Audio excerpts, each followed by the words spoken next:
Morning, everybody. Thank you for joining us for our monthly sales meeting. We do this every single month. My name is Alan Richardson. I'm the managing broker.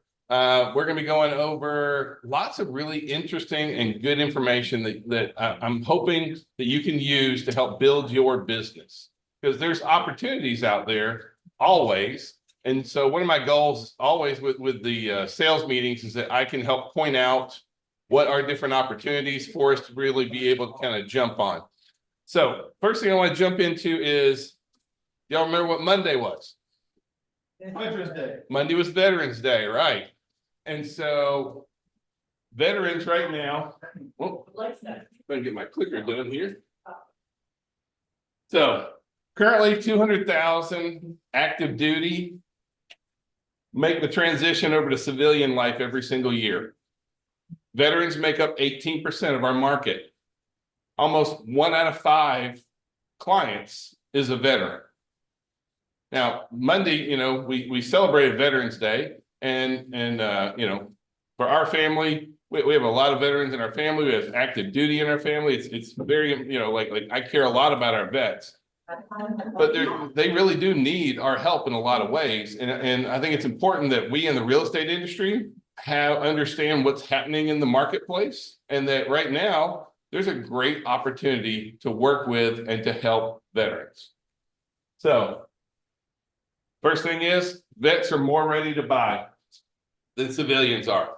So, there's we track, or not we, but the industry tracks what different buyer groups are really interested in actively buying right now. And right now, buyers are veterans are more likely to buy than civilians. In addition, they're ready to buy sooner rather than civilians.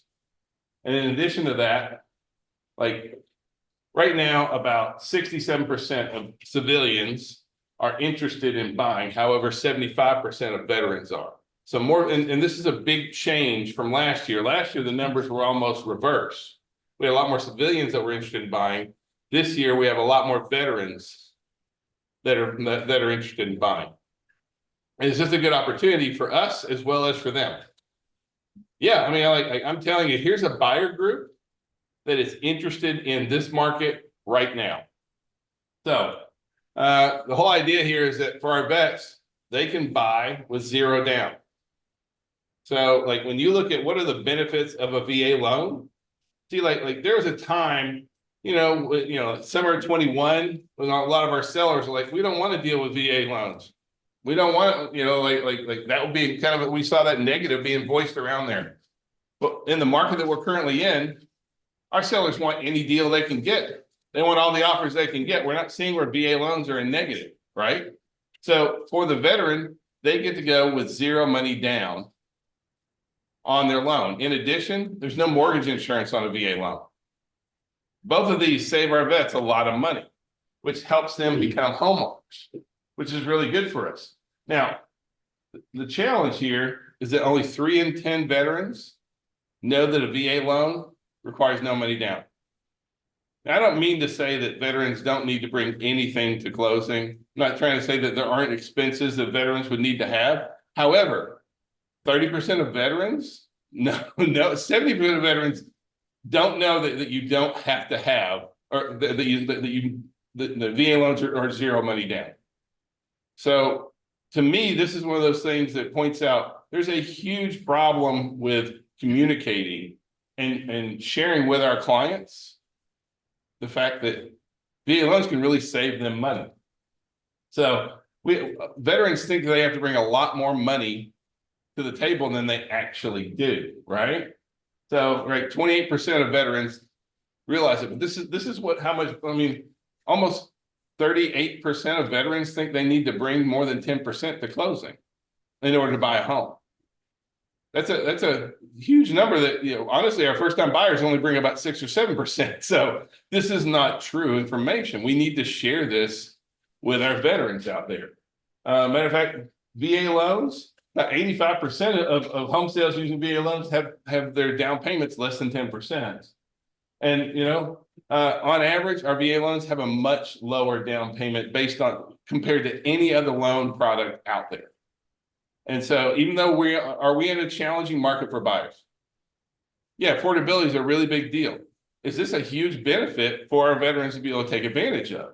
Because that's one thing I think that we sometimes, especially if you're not a, if you don't have a military background, if you aren't a veteran, that kind of stuff, you may not realize the power that this has. But a lot of times, because a lot of we do have a lot of folks who are veterans, but we also have a lot who aren't.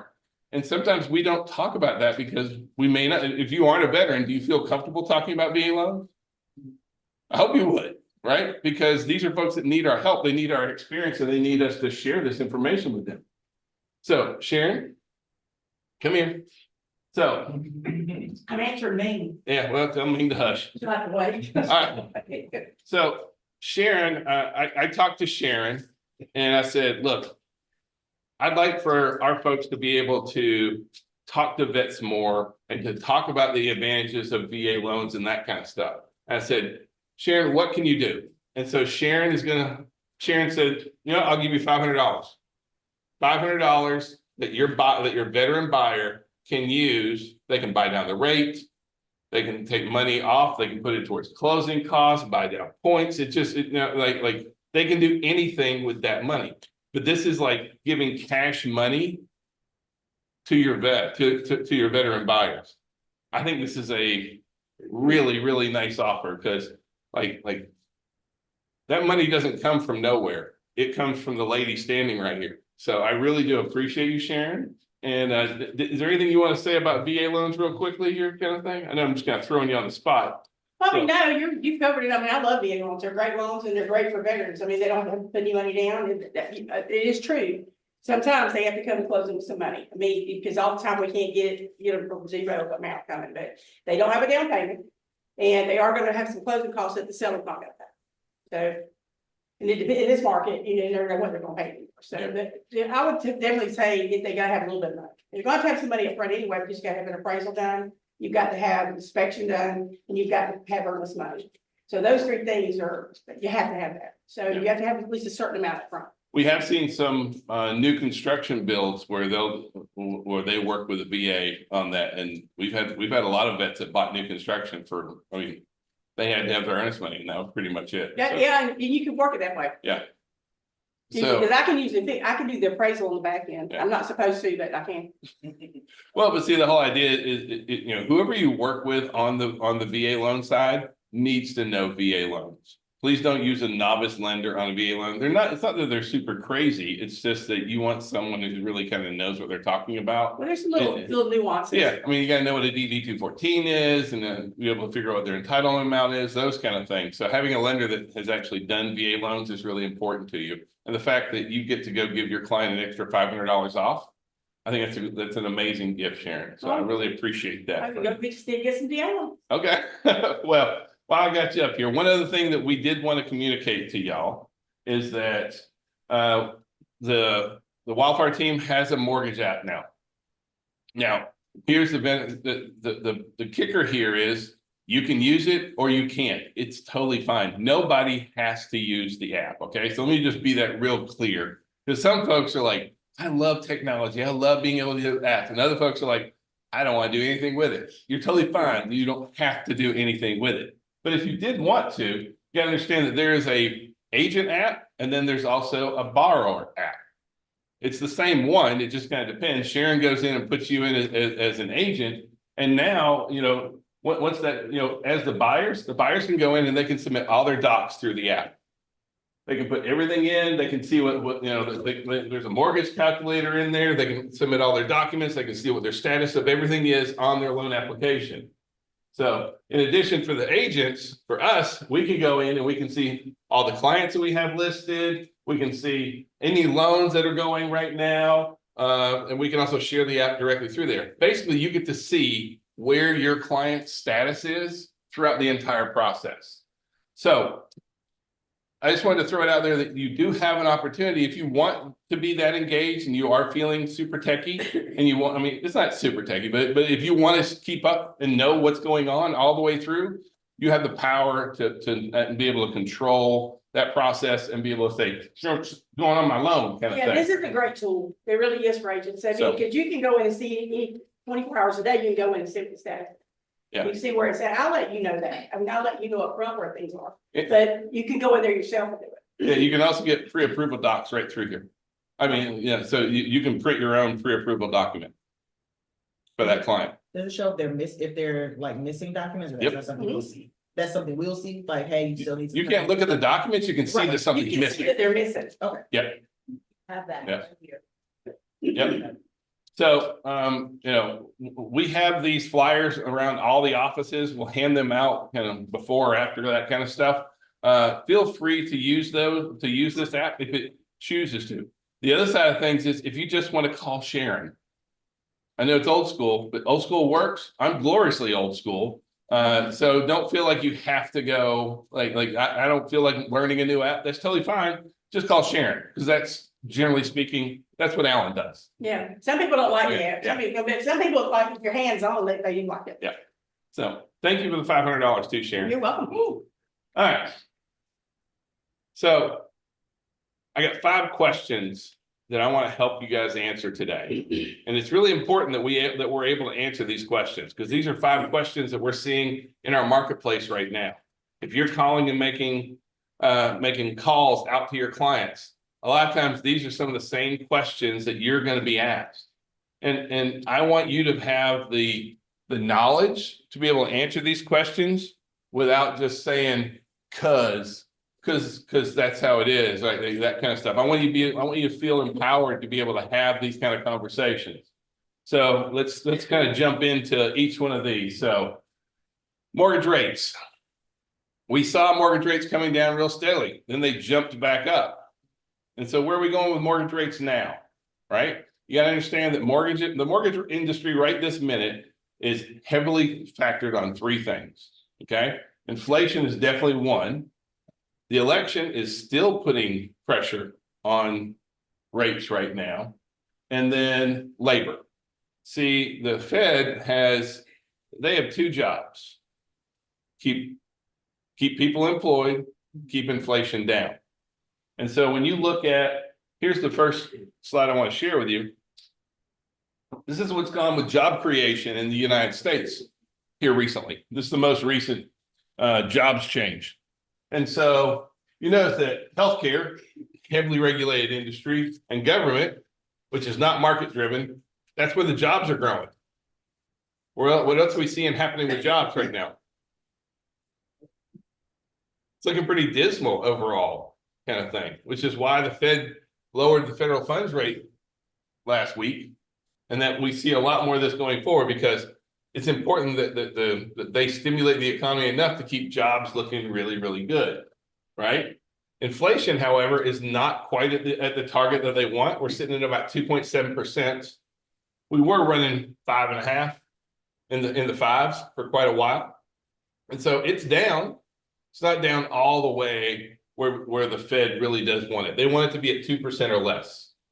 And so the reason right now, the election, even though the election's over, and I'm not getting political with it at all, the market is worried that Trump's policies are inflationary. And so I'm not saying it is, I'm not saying it isn't, not political, right? But this is what's impacting our market. And the other thing is that there's still a lot of people just trying to figure out, anytime we have, every 4 years, if there's a change in policy, I mean, if there's a change in the government, then there's a change in policy, and it takes business a little bit to kind of work its way through that. We're kind of seeing that go on right now, post-election. And again, I'm not yay, I'm not negative. I'm just saying this is the reality of where we are, because I don't care. I've done great with Republican presidents. I've been great with Democrat presidents. The presidents don't determine my business out there, kind of thing. So this is what we look at. If you look at Fannie Mae, Mortgage Bankers Association, Wells Fargo forecast, NAR, they're all showing the same thing. We're looking at interest rates moving in a more positive manner. Now, is it going to be rocky? Yes or yes? Okay, liven up with me a little bit. Yeah, it's going to be rocky, right? We know it's going to be rocky. It's never a straight path down. It looks like this all the way. And so we are seeing rates come down right now. They're looking a little bit better, but it's going to be this way until things settle down a little bit. So just expect that that's what's really going on. but we are looking at interest rates moving in the positive direction. I mean, in a lower direction, when I say positive, like looking a lot better as we move through the end of this year and especially into next year. Fed's projecting another 7 rate cuts next year as it stands right now. And so understand that the Fed doesn't necessarily set 30-year mortgage rates. 30-year mortgage rates are based on the 10-year treasury. And so if you look at the 10-year treasury T-bills and you put 30-year mortgage rates, they move in unison on there. And see the 10-year treasury, that's the one that's highly influenced by the market, inflation, jobs, all these kind of things that we're just talking about. That drives the 10-year treasury. So it's not, even though the federal funds rate is a component, they don't work item on. As a matter of fact, when the Fed dropped the federal funds rate the previous month, rates went up. So, which is, they don't work that way. All right, so what's it going to take for prices to come down? Anybody worried about pricing dropping, values dropping? Well, things people can afford. Well, I'd say yes. all right. See, let's talk about inventory first. So if you look at this graph here, what you'll see is there's 4 years in green. Those are 4 years where the building met demand. Then we had then we had the crash. And all those years in orange, that's when we built less homes than we had babies for, than we had households, kind of thing. So we've had 15 years of underbuilding. At the same time, this is the population breakdown in the United States. See that area in red? Those are the millennials. The millennials is the largest population in the United States. And so, 32, 33 years ago, their parents was having babies and they had a lot of babies. It's the largest population group we have. So when you put together that the largest population group we have is all reaching first-time homebuyer age, and we haven't built enough houses for 15 years. Like residential real estate is based on supply versus demand. How much supply do we have? Not enough. How much demand do we have? We have a lot of demand now. Some of it is muted right now. And what's holding that demand back, we've already seen it, is interest rates. Like before, interest rates popped up, but right before interest rates popped up, we saw a great big bump in business. Just a month and a half ago, things were really starting to rock again. And then rates jumped back up, it slowed back down a little bit. We're going to be seeing these rates continue to impact our business moving forward. So, now the top one is Georgia MLS. And overall sales prices in Georgia MLS is up 3.5%. In FMLS down the bottom, prices in FMLS up 0.3. This is very historically average. Residential real estate has appreciated by about 4.4% a year for the last 50 years. So if you look at what are the big forecasts, and so there's 10 really big entities out there that track values and prices. Goldman Sachs, Wells Fargo, all that kind of stuff, all 10 of these. And they've all put out their projections for next year, which all look very moderate, somewhere in the 2.5% to 3% range. Georgia's probably gonna be a little bit better than that because we have a positive net flow of people moving into the state. So I look at, we're looking at property values appreciating somewhere in the 3% to 4% range for next year. Is that good, bad, what?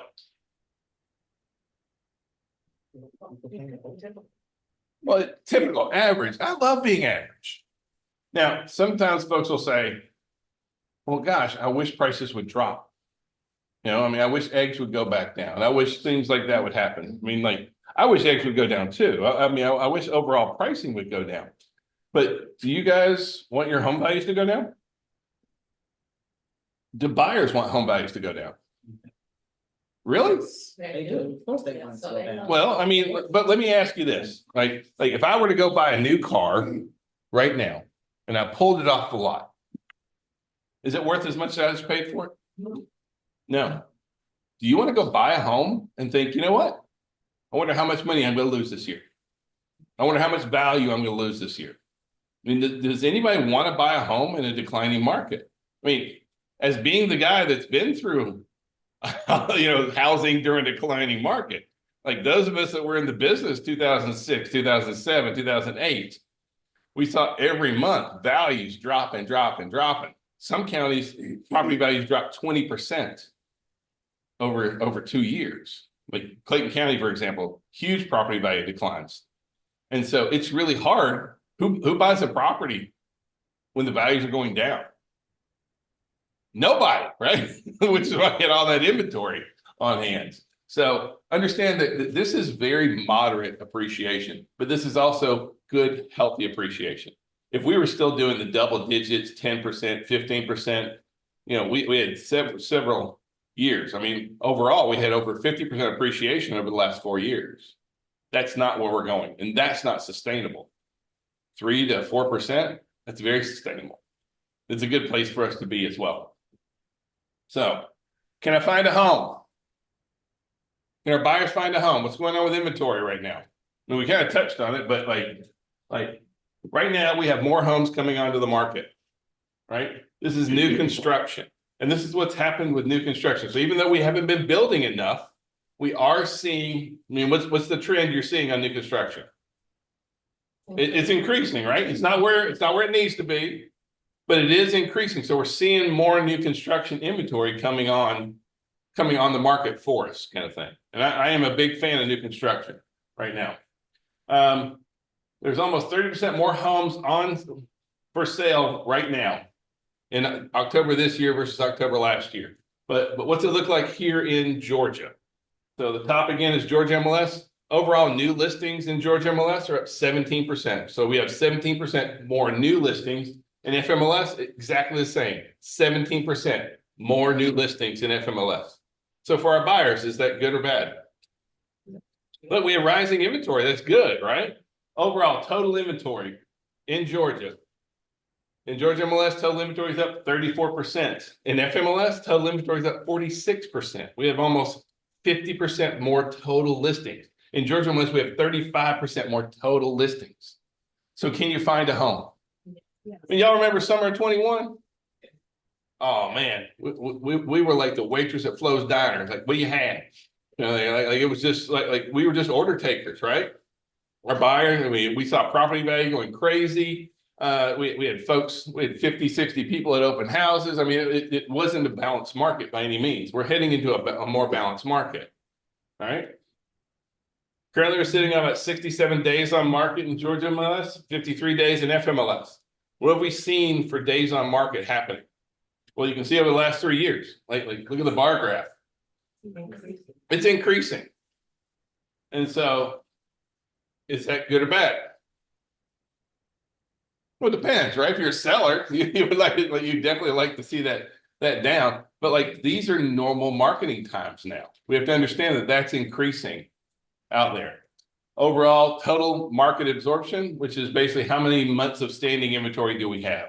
So we have 4.1 months of standing inventory in FMLS, 4.2 months of standing inventory in Georgia MLS. Now we've seen these numbers increasing steadily. How many months of inventory do we need to have a balanced market? 6. So are we there yet? No, not overall, but understand that in all of our markets, it's very much price driven. And what I mean by that is, if you have a house out there listed under $150,000, how many buyers are there for that house? That has much less months on inventory for those kind of properties out there. So, understand that the price breaks down definitely impacts this number here. But now, is anybody worried about the fact that we have 17% more new listings? We have 35 to 50% more total listings this year than last year. And I just said, look, it's supply versus demand, right? So is that going to impact pricing? Yeah. It could. The challenge here, though, is this is what our inventory levels are compared to before the pandemic. So yes, new listings are up 17%. Total listings up 35 to 45%. However, we are sitting at 37% less listings than we had pre-COVID. So we're moving towards a balanced market. but I mean, for those of us that were in the business pre-COVID, right? Was that a buyer's market or a seller's market at that point? Back then, it was a seller's market still, and we still have 37% less total inventory now than we did then. So I see us moving in a very positive way towards a more balanced market, which is really good. It's going to keep us moderating prices, going to keep prices from going just through the roof again, that kind of stuff. But like, I don't see it impacting the values because we still don't have enough inventory and we still have more buyers. And if rates do what we look at, what we're expecting rates to do, what's going to happen to the buyer pool? It's going to go up, right? Exactly, kind of thing. So is the housing market going to pick up this next year? Why? Who does this matter to? Does this matter to buyers and sellers? I don't care. No, this matters to us, right? Because, you know, like this is what we're looking at happening. And so right now we're seeing pending sales is up in both. I mean, in Georgia MLS, it's down a little bit in FMLS. Closed sales are up 7% and 5%. So we're seeing a positive trend right this minute. Right now we're looking at, I mean, the big forecast for next year is around 5.2 million homes, which is more than the last couple of years. It's not back to where we want to be by any means, but we're still looking at a significant improvement in volume. And see, this is the number that matters to us, right?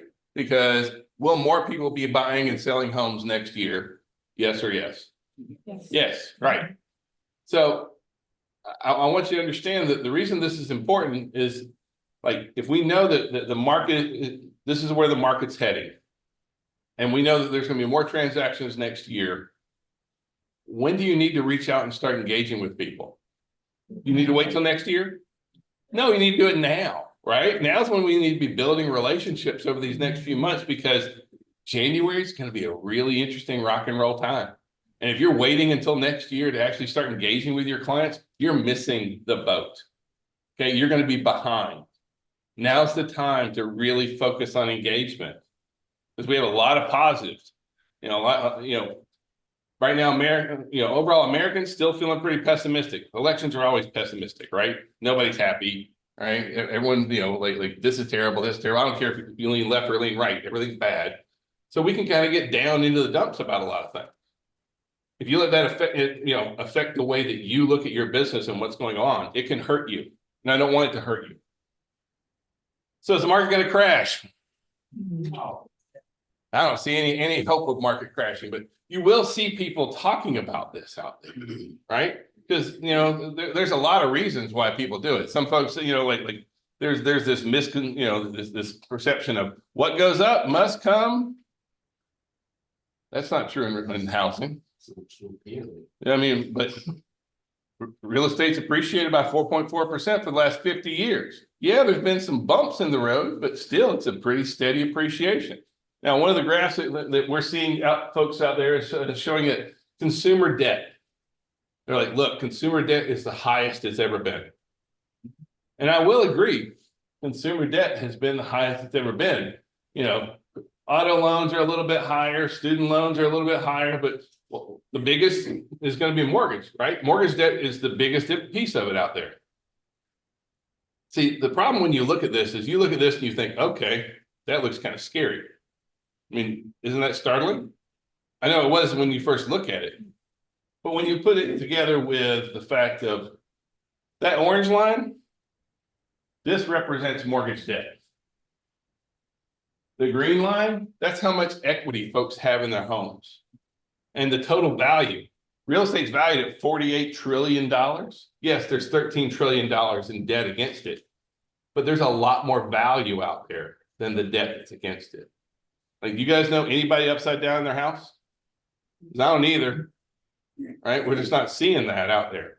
So, the whole idea that yes, there is a lot of debt out there, but not compared to the values that are out there. Plus, almost like over a third, almost 40% of homeowners own their home free and clear outright. That's a much different position than we've been in the past on these kind of things. So next year, 3 things. Total home sales is going to increase. Be ready for that. Don't wait for that. Mortgage rates are going to decrease and property values are going to moderate. We're going to see that. This is my crystal ball for next year. Now, is this bad news for anybody? And you see where I got these, right? Like I want because I want you to be able to speak to your clients and talk about why this makes sense. I'm not here to blow smoke up anybody's skirt, and I'm never one that's like it's always the right time to buy or it's always the right time to sell. That's not the case. But this is what the market's looking at. I mean, do we end up in a world war? Could a comet come hurling at the planet? I can't control any of that thing. But as things look right now, this is what we should be expecting for the next year, kind of thing. So, what does it mean when I say it wasn't raining when Noah built the ark? Well, he was getting ready, right? And if one thing that, like I'm just looking at the election here recently. And so, folks voted based on what largely? The economy, right? Like again, I'm not saying political, but like especially on financial issues, it was a really big deal. And we know that a lot of Americans are feeling that way, and we're Americans too. And so now's the right time when we need to be stopping and looking at our business. And what are we doing for the rest of this year, next year? How are we gonna move forward? And so, like Noah didn't start building the ark when it started raining. He had prepared, he had planned ahead. We need to be looking at doing the same thing. And so what I really want to encourage you here is there's 5 steps that I'd like for you to kind of follow along. We have to set goals. We need to have a plan. We need to have a budget. I know it's a dirty word for a lot of us, but we need to have a budget. We need systems to track income, expenses, and make sure that we pay our taxes. And we got to keep learning.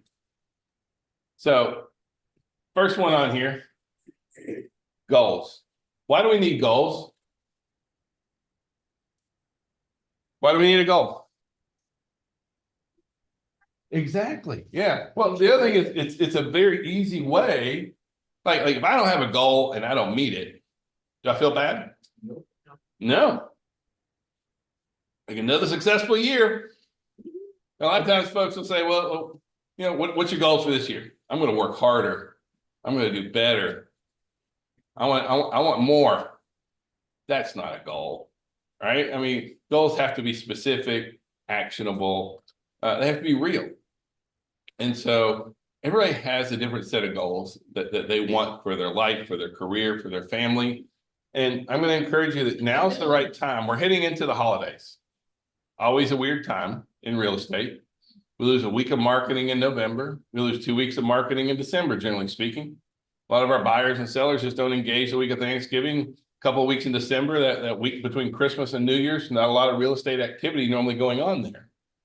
You have some time to work in your business. It's very easy to just be like, you know what, I'm good.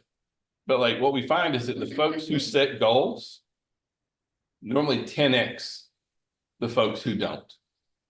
So like if you set goals, you're 10 times more likely to be successful than someone that doesn't set a goal.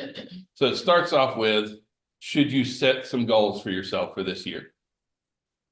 Yes or yes? Yes. All right. Now, my friend Mark, he's here too. Mark, and like Mark and I were teaching some classes last week, and he gave some really good advice that I want to kind of share with you too. And that is, when do you think you should set those goals? Do it now. Do it now. Right? See, like if you get round to it, you never get round to it. So goals need to be set now. You don't need to wait for this. You also don't need to be, I got to think about it. No, you don't. Set some goals. Now, you can always change those goals, but if you don't have a goal at all, you're hurting yourself. So start off by making sure that you're setting some goals. And then off those goals, what's your plan for success? Do you have a business plan? We have a business planning class that we teach. Actually, there's 3 different CE classes on business planning. Martin teaches an amazing business planning class. I teach it. We'll sit down and help you build your business plan if we can assist you in any way. But again, this is one of those things that for a lot of us, we will drop anything to go take care of a client. Right? I'll leave my kids at school to go show somebody a house. I know y'all done it too, right? Now, we go get the kid eventually. We have somebody pick it up, but you know what I'm saying? Like we will drop anything just about to take care of a client. But this is one of those things that you need to take the time for you. You need to take the time for your business. You don't need to like your business is important. And setting these plans will be important for you to help grow your business. So first have your goals, then make a business plan. Make a plan for how you're going to achieve that goal. Because a goal without a plan is what? It's a wish, right? A goal without a plan is just a wish. So we start off with our goal, then our plan to get there. Third thing we got to have, budgets, right? What is your budget? How should you be living on your budget? Now, there's a lot of budgets that you can do out there. I'm just going to kind of give you this is what Ming and I did for years, right? This was how we budgeted our business. So whenever we got a closing, 50% went into my personal account because that's what we lived on. We lived on half of that, right? And so whenever we had a closing, half of it went into my personal account. That's what we paid our bills on. That's what we did, all those kind of things. 30% we put into our business savings accounts.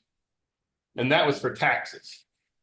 See, we don't have a great relationship as an industry with the IRS. Y'all know why we don't have a good relationship with the IRS? Because we don't pay our taxes and we don't itemize our deductions. Like, we are small business people. We need to take every opportunity to save as much money as possible. But regardless, you have to set aside some of your money at closing, or else Uncle Sam's going to come calling. I know a lot of folks that in our industry that have had a lot of problems with Uncle Sam. And that's because you get that closing check and you're like, woo, I can just look for the new Mercedes in the parking lot, see who just had a closing, right? I mean, it's nice, but then we end up in trouble. So don't end up in trouble. Set aside money to help cover your tax. And then that last 20%, this goes into your business checking account. Right? Because you really, my feelings is everyone should have a personal checking account, a business checking account, and a business savings account. And that business checking account, that's where you're going to put in your desk fees. Anything, if you're going to market, like I want to follow this, I want to utilize this lead system. I want to buy these leads. I want to do that. Well, if it's in the budget, you can. If not, you can't. Right? And so if you'll just break down a budget. Now, there's a lot of ways to set a budget. I'm not saying that you have to follow our plan. I'm just saying that this is what we did successfully for years. It's great when you can move a little, there's always some things that you can fudge back and forth. We were able to keep our business expenses low enough that we could actually start doing investments out of there and that kind of stuff. But you have to have a plan and you have to have a way that you're staying ahead of all these things. In addition to having a budget, like, are you getting all the deductions that you can? Like we're coming up to the end of the year here, folks, and April will be around us faster than you know. So, like there is so many deductions that you can take, but you have to know what those are. Actually, you don't have to know what those are. Who needs to know what the deductions you can take are? An accountant. Look, as a business person, y'all know any business, like we're located here in a strip mall. You think any of these businesses go do their own taxes? No, they all have an accountant, right? I have an accountant. Our accountant has never cost us money, ever. They've always saved us more money than they have ever cost us. It's always been a very positive thing. But a lot of us in the real estate world think that somehow I am a great real estate agent and I know the tax code. You don't. Right? So I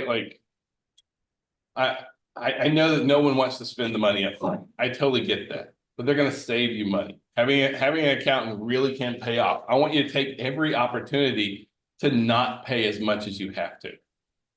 Right? I mean, like Do we get aggravated to see that Trump doesn't pay taxes? No. Let's just be honest, right? I mean, does it upset anybody that Trump don't pay taxes? Well, like part of me is like, ugh, but why does he not pay taxes? Cause he's got a great account. Because he ain't got it, right? Because he knows what to write off, right? And so like he's taking every single deduction that he can. And meanwhile, a lot of us will just take the standard deduction and then be like, man, I got a lot of taxes to pay this year. I mean, if you just like paying the government, that's okay. I mean, that's on you, but like, please take every deduction that you're entitled to. As a small business person, you get a lot of advantages on being able to take different deductions. I don't know, business people should not take the standard deduction. And my feeling personally is that you shouldn't be doing your taxes yourself either. So. Last thing here, keep learning. Like you have to keep on putting new information in your eyes. You have to keep fresh about what's going on, all the things happening. So we do a ton of CE classes. Please come in and take part of those. I really care a lot about the classes that we teach. We work really, really hard at those. We have masterminds every Monday morning at 9:30. I'll talk a little bit more about that. Sales meetings like this, but reading, audiobooks, any of these kind of things, you have to keep learning. Real estate, on one hand, is a huge people business, but it's very easy to be lonely in real estate, right? And so you've got to always be learning, interacting, engaging. Please keep learning. It's going to help you grow your business. I mean, on a very, very deep level. All right. Well, then let's, I'm gonna go through like a cornucopia of things. I want to make sure that that you guys are prepared for and things that are going on right now. First thing is Bold Trail / KV Core. KV Core is turning into Bold Trail on December 16th. That's the new name. It's coming with some new features. Now, you guys don't have to do anything, right? It's going to transition over. However, you will have the opportunity to do some new things if you choose to. So like we have a lot more control over how our websites look. We have a lot more control on different things that we can do inside the platform. That being said, it will just automatically transition over on the 16th. Now, starting in January, on Mondays at 9:30 in January, we have additional trainings coming from KV Core themselves. So they're going to be on Zoom every Monday morning in January to kind of assist with different aspects of that. Even though we're changing on December 16th, you don't have to do anything, but I knew trying to get everybody in for the week of Christmas and New Year's was kind of like that was a dumb move. So we pushed all the trainings back until January. Understand that everything you have will work exactly the way it is now. It'll just have a new name, that kind of stuff, but nothing big is going to change. But you do have some new opportunities to do additional things. One of the biggies here is being able to take advantage of hashtags. See, as a brokerage, we're going to start sharing out different property opportunities based on hashtags that you guys have tagged for your clients in the system. And so if you have folks in your system that are interested in townhomes or interested in down payment assistance, or they're an investor, or they're looking for open houses, if you put any of these hashtags in on any of your clients, we'll share properties that would be appealing to them from the brokerage, but they're your leads. We can't see your leads. We don't see their names, it just says lead. So I don't see your leads, but we can send them property alerts, which kind of keeps them fresh up to in mind and that kind of stuff. These are some of the things that's coming forward with this new change, but we got to get ready for that one. So start looking at getting those in. I want to talk about the NAR settlement. So how has the NAR settlement impacted compensation?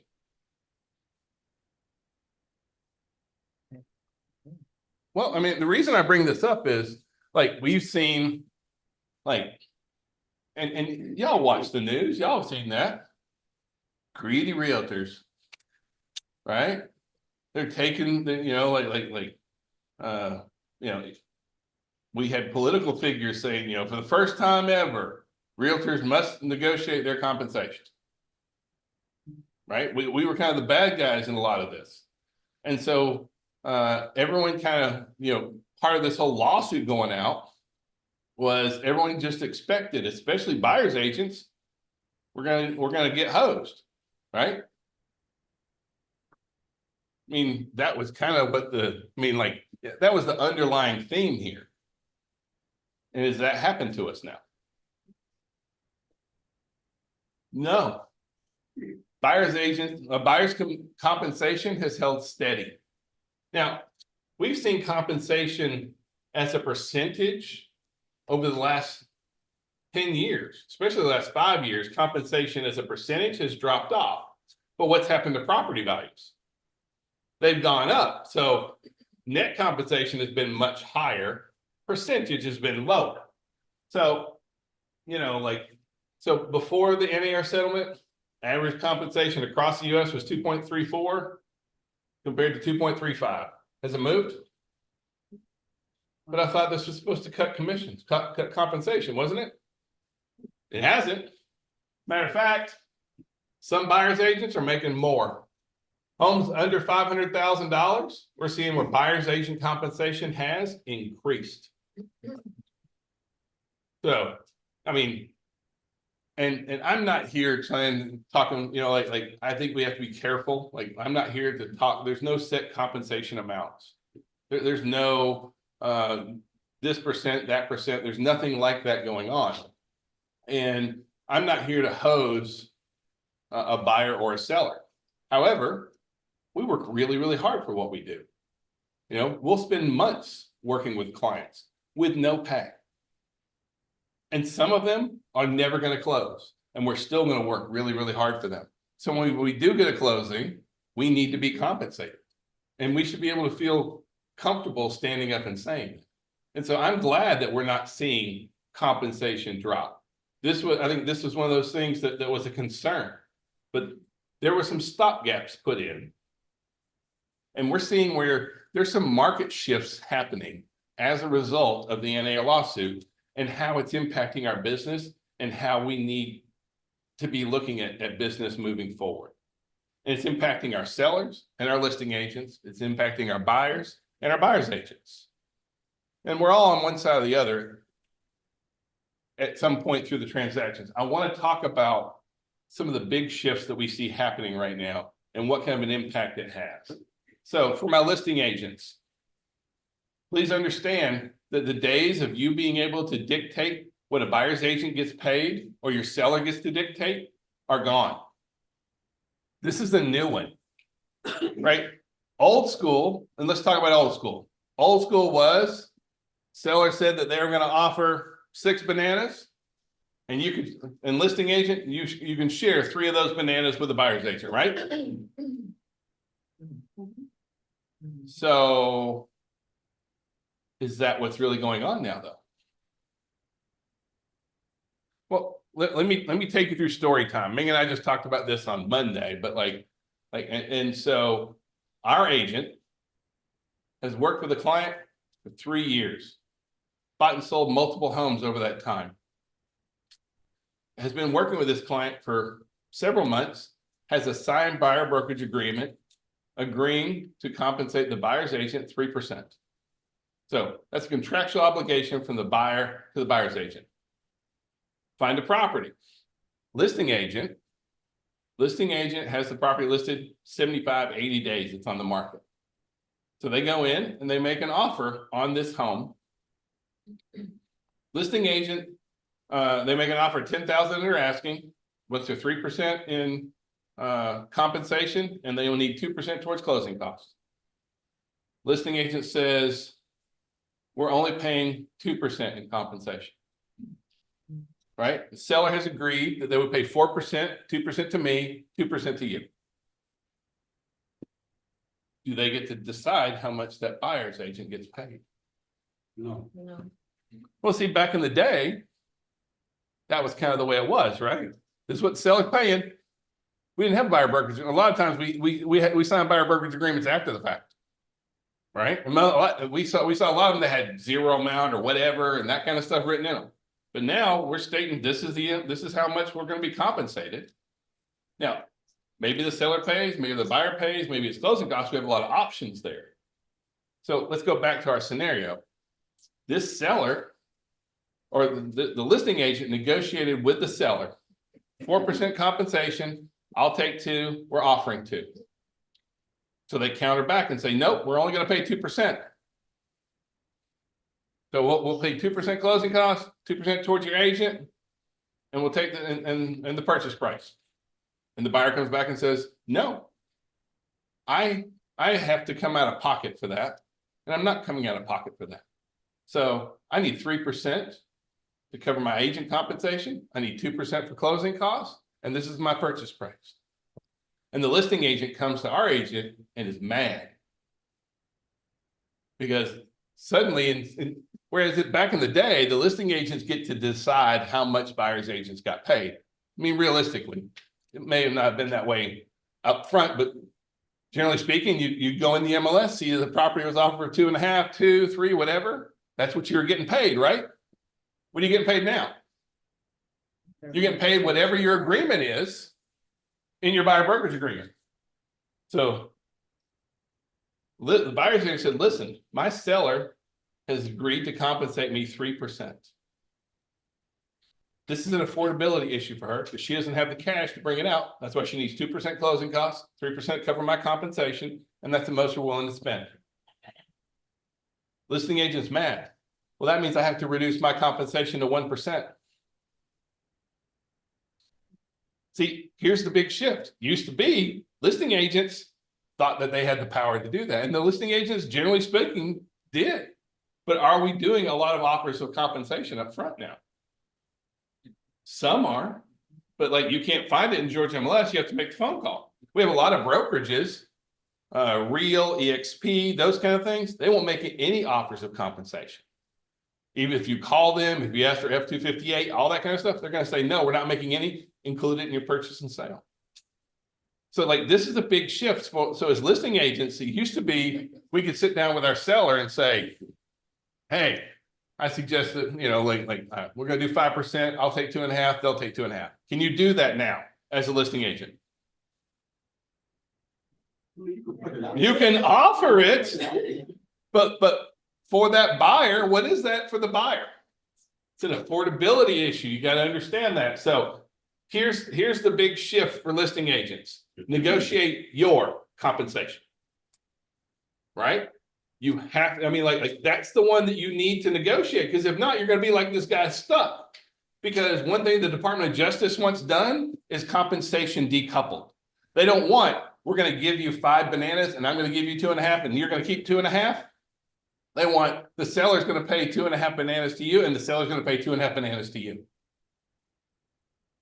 We're going to see, expecting your GAR contract changes, we're not going to see where the listing agent gets this much and can share this much. I'm expecting that that's gone. Now, I haven't seen the new 2025 GAR contracts, but that's my expectation, is that we're not going to see that written in there anymore. It's going to be decoupled. So, look, we have to discuss with our sellers, right? Are we going to make offers of compensation or are we not? Because we also had one where a seller did make an offer of compensation of 3%. And then come to find out, the buyer's agent had to go back and have their buyer brokerage amended because they had agreed to only 2.5%. So now, don't let your sellers think they don't have to pay compensation. And I mean that, I want to be careful how I'm putting that, because that sounds wrong. Don't think that they won't be asked to pay compensation, right? Now, they don't have to pay compensation. They don't. But for a lot of our buyers, is this an affordability issue? And if for our sellers, if you're not going to cover compensation, then you better reduce the price to a point where it makes it enticing for a buyer to be able to eat that cost, which most of the time is going to cost them a lot more than actually covering compensation. Y'all with me? So buyer's agents, the idea that buyer's agents are steering, it's not true. Buyer's agents are not steering. It's an affordability issue for the buyer. We have to stress that to our sellers out there, kind of thing. And then understanding that buyer agent compensation is increasing, not going down. And actually, kind of thankful for that, because I think we work really, really hard for what we do. So, now for buyer's agents here, you must have a buyer brokerage agreement signed prior to showing. Like without that buyer brokerage agreement signed prior to showing, you're gonna end up taking what? Whatever you can get.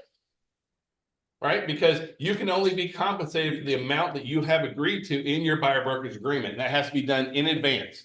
We have to say clearly, we do not work for free.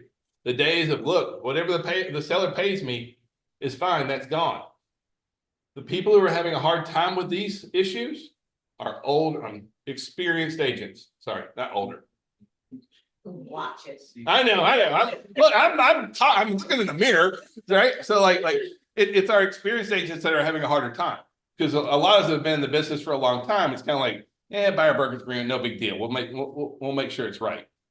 Look, you have to have a buyer brokerage agreement signed prior to showing. This is an MLS issue, right? Because they changed the rules inside the MLSs. This is not about like you're not going to see any rule change in GREC, because GREC doesn't care. Right? This is a rule change in the MLS. And so if you don't adhere to the rules, you can lose access to the MLS. Now they're only starting off with a $25 fine, but that's where they're at right now. And I don't think that's where it's going to stay. So, we don't have to show buyer brokerage agreements in advance or anything like that. Bless you. But now the other thing here is you can't be paid more than your buyer brokerage agreement states. So if your buyer brokerage agreement says that you're going to get paid 17 bananas, you can't get 18 bananas. It's whatever you've agreed to with that buyer in advance. So the other thing that we're seeing happen right now is that all your purchase and sale offers need to have compensation included. It's either going to be used with special SIP 620, or it's going to be F258. One of those two. If you use F258, please make sure that gets signed prior to you binding that contract. Because we're very worried that a seller will sign the purchase and sale, not sign F258, and then we think it's all signed. It's not. That's one of the reasons why we like the special SIP better, kind of thing. So listen, I love special steps. yeah. But compensation is negotiable, but does that mean that you have to buckle on what you get paid? See, that's the thing, right? Like we see all this kind of playing out right now in front of us, right? These are the services I provide. These are the fees that I charge. One thing that I think that we have to be very conscious of, you have to have a buyer brokerage agreement signed prior to showing. Does anybody want to stand in the door of a house and be like, hey, if you'll sign this paper, I'll let you in? Well, but I mean, we literally have folks doing that right now, especially folks working internet leads, things like that. Hey, sign this and I'll show you this house. Is that a relationship that you really want to have? You also want to have a relationship where you're nothing but a door opener, right? Because I mean, like right now, Zillow and a bunch of other entities are offering free show, like an agreement that lets you, cover the responsibilities of having an agreement. But realistically, all you're doing is just becoming a door opener. I never want to be regulated to that, and I don't think you do either. So it's about having a relationship. It's about providing value before you try and get a buyer brokerage agreement signed. So use your list, your buyer presentations. We have them in paperless pipeline, those kind of things. Go through, this is all the services I provide. These are the fees I charge. Here's where we sign on the dime. Let's get sign on the dotted line. Let's get to work. Does that make sense? So like the other big change here is that you have to, as buyer's agents, we have to set appointments prior to showing. That's a big change for us. Because in the past, just, hey, I'll see you at the house, right? But now we have to have those agreements signed prior to showing. And we have to provide value prior to showing. So buyer's agents, set appointments. I mean, like you would never just show up at a seller's house and be like, I'm here. You would set an appointment to go meet them and talk about selling your home. Same thing for the buyer. Everybody with me? Does that feel clear? Look, the 2025 guard changes, we're gonna be seeing those. That's gonna be coming out in December. We're gonna be teaching a ton of those classes. Be looking for these because there will be new changes coming in the 2025 guard contracts. We're only, I mean, you're literally gonna be seeing this in another month kind of thing right now. Every Monday morning, 9:30, we are doing masterminds. So I saw several of y'all in there with me on this past Monday. On the left, those are the topics that we've already covered. If you'll go to realestatebackstory.com, you can see the past masterminds that we've already done. Our upcoming topics here are going to be, next we're going to be working for sale by owners, how to work with buy and hold investors and analyze an investment property. We're going to be doing open houses, building a YouTube channel. Well, we're going to have those weeks of KV Core Bold / Bold Trail conversions coming up. All these are going to be coming in. We do these every Monday morning at 9:30. Please, you can jump on Zoom. All you got to do is go max1.rock/mastermind at 9:30 on Monday, and you're there. We don't make you turn your camera on. Your hair can be all messy. I don't care. So but we are there to kind of present this, but we're also there to answer questions, interact. And so you're welcome to turn your camera on and ask questions and those kind of things as we go ahead. But please take advantage of this. This is one of those things we want to make sure that you have the tools necessary to be successful. Sales meetings like this are going to be changing in next year. Changing in a good way. Like I'm teaching today from the Conyers office, and I get a lot of, I wish you were here, I wish you were here. So we want to make it to where the in-person office, the in-person sales meeting is more valuable to you than just me on here. And so we're going to be doing a lot more things. We're going to be combining offices when it's convenient.